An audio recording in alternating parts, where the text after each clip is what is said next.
Hey guys, if you are struggling with pigeon pose, if you cannot get your shin to be parallel to the top edge of the mat while you're doing this stretch, if you are experiencing knee pain while you're doing this, if it just doesn't feel right and you want to make sure that you're doing the pose properly, making sure that you're targeting the right areas, getting the right stretch, and also not setting yourself up for pain or injury, then watch this video. I'm going to take you through 6 different modifications that you can use to make sure that you're doing pigeon correctly. And then by the end of this, you'll have an idea of how to progress using those modifications so that you can increase your hip flexibility over time without hurting yourself.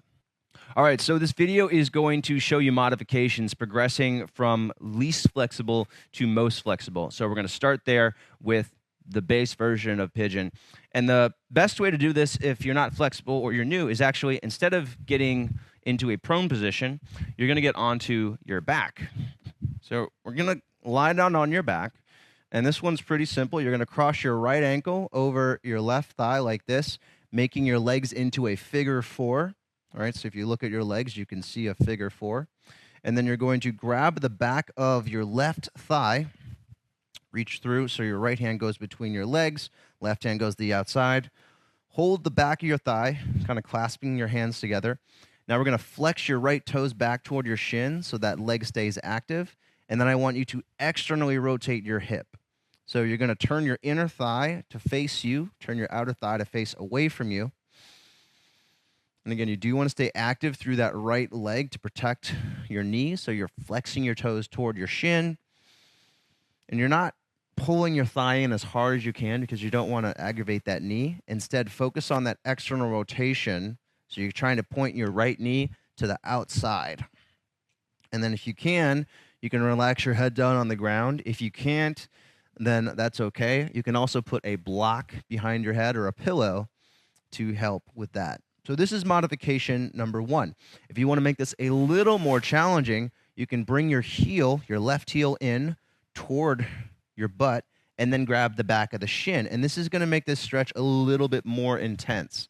Make sure that this shin is parallel. You don't want to have it way up in the air here. It has a little bit of instability in your knee there. So make sure that your shin is going to be parallel to the ground as you're doing this and the toes stay flexed. So as you're doing this, you're going to feel a stretch through the outer right hip, so your glute, and the outer hip, the outer thigh. That's what this area is targeting.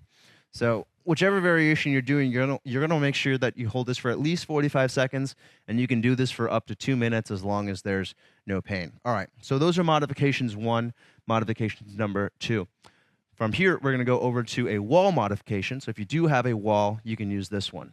Here's modification number 3. This is using a wall. You don't have to do this one, but it is a really nice supported modification.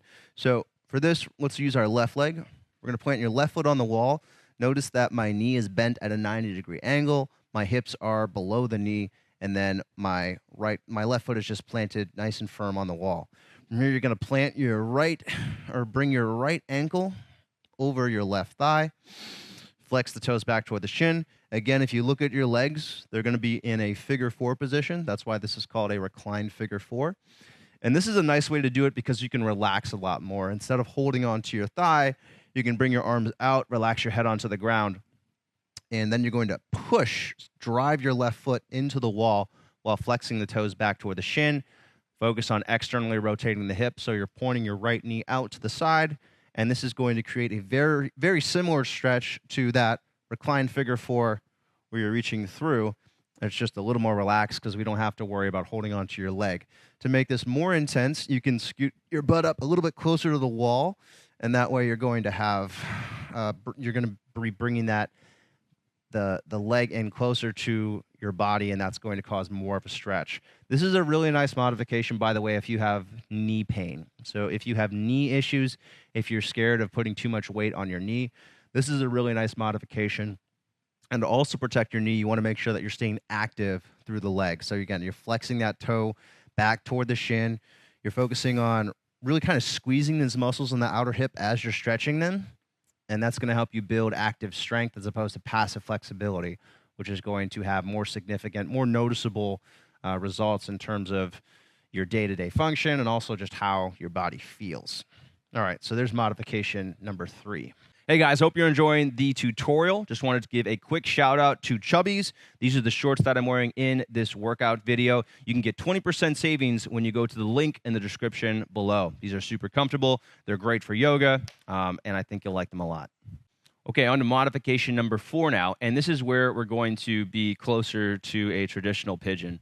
So for pigeon, to make it easier, we're going to put a block under your hip. And I'm going to do this with my left leg instead so that you can kind of see this a little bit better. So basically what you're going to do is you're going to sit your left hip on the block. And what we're doing here is we're bringing the leg higher up in the air so that it requires less overall flexibility. So my left hip is on top of the block here. I'm going to bring my left knee outside the hip a little bit. Make sure that my inner thigh is facing up, the outer thigh faces down. And then I'm going to swing this right leg back, point my toes back, get the top of my leg to face the ground. And now, supported on this block, I'm able to get a lot deeper into this with the same amount of flexibility as opposed to if I took the block away, right, because that takes a lot more flexibility. So this is a really nice way to modify as well. If you find that the block is a little stiff or it's too high, you can change the height of this by using a pillow. You could use a sweatshirt. You could use, whatever you have lying around that's going to just lift your hips a little bit, but also feel supported. So I find that usually 1 or 2 pillows is going to be better if you don't want to use the blocks. And then to increase the intensity of this stretch from here, you're going to bring the shin further away from your body. So you might notice that it's easier with your heel in toward your shin, or it's more accessible that way. If you do want to make that more challenging, or if you just want to get a deeper stretch, or you want to get deeper into the pose, then you can bring that shin further away from the groin, kind of bringing your heel further away from the groin. But if you have pain there, right, so if that causes pain in your knees, then I would avoid doing that. The point of me showing you all these modifications is to help you figure out the modification that works best for you. We want you to do the pose in a way that you get the stretch, that you're targeting the right muscles, but you're not forcing yourself into a position. The goal is not to just mirror me or to mirror somebody else. It's to do the pose as it applies to your flexibility. So that's modification number 4, using a block. Modification number 5, we're going to go closer to a full pigeon, but instead of bringing your shin parallel to the top of the mat, we're going to bring the heel closer in toward the groin. So that's going to look like this. So we're doing the right knee comes outside the hip, right, just like we would for a normal pigeon. We're getting that left leg back, toes facing back, hugging that left leg in toward the middle, top of the leg facing the ground. But instead of bringing the shin parallel to the top of the mat, we're bringing that heel closer in toward the groin, and this requires a lot less hip flexibility. And this is a way that we can modify this if you're not quite as flexible as a yoga master yet. So the heel comes in toward the groin. We have that back leg straight. We're putting our weight into our hips so that we feel the weight in the hips. But it does help to put more weight in the upper body initially. So you can rest your hands forward like this, and then over time, maybe you can get to a point where the hands come off the ground and the weight is solely in the hips. And then the last modification that we'll show here, this is closer to a full pigeon pose. And this does take a lot of flexibility, and you don't have to get your shin parallel to the top of the mat in order to do this pose correctly. Again, it's about doing the pose in a way that works for your flexibility, not just copying somebody else.